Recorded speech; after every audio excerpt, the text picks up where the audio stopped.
Kim, let's just start with Chase's story. How did you find out that he was sick, and what exactly did he have? He had medulloblastoma. It's a brain cancer.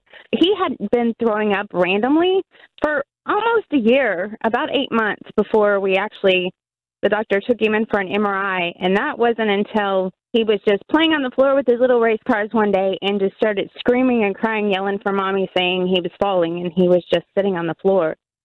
So they took him in for an MRI, and that was done at St. Vincent. And I looked up, my pediatrician came in and sat down and said, they found a brain tumor, and where do you want to go? So I was planning on going to St. Jude, but I had issues with transportation, and I had another child to take care of. So we went to Riley because it was closer. And the first thing was to remove the tumor, and then we started chemo. And how long ago was this? How old was Chase at the time? He was 2.5, and that was 2011. So it's been a little while, but I still have a lot of friends that we have met along the way that take their kids to Riley, and a lot of the treatment protocols still come from St. Jude. So once the tumor was removed, what was the process from there? What was the protocol? We met with the neuro-oncologist, and he set up the protocol, and it was 6 months that he was going to be going through chemo. We'd stay a month, then we'd go home for a couple weeks, then come back for a week, then go home.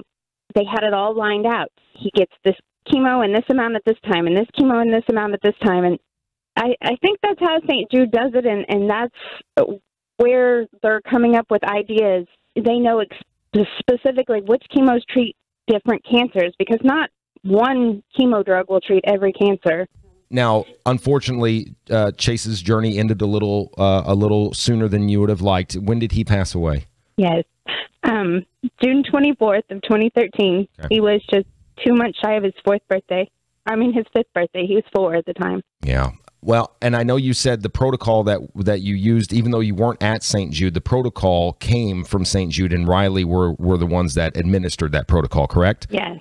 St. Jude is amazing as far as, if you think about it, there aren't a lot of really big names that just take care of kids, and St. Jude is one of them, and they do an amazing job. Why is it important for you that people call into the Radiothon here before we wrap things up at 7 o'clock tonight and become partners in hope?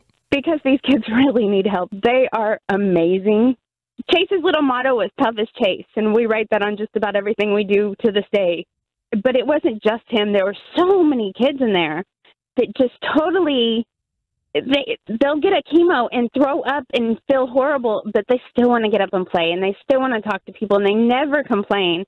Chase hardly ever cried, even when he felt horrible, and I knew it. Mm-hmm. I think he worried more about mommy crying than he did himself. And a lot of kids are that way. They're so little and so helpless, but so amazingly tough, and they need help. I don't think people realize how many kids actually get cancer. Mm-hmm. And I really think St. Jude is the only, well, not the only. There are a couple other foundations that are great, but they are doing amazing work. And you're helping kids everywhere, not just in Memphis. You're helping kids right here. I couldn't have said it better myself. Kim, I appreciate you. I know it's probably tough to relive that story over and over again, but we do appreciate you sharing that story with us today, okay? Thank you very much.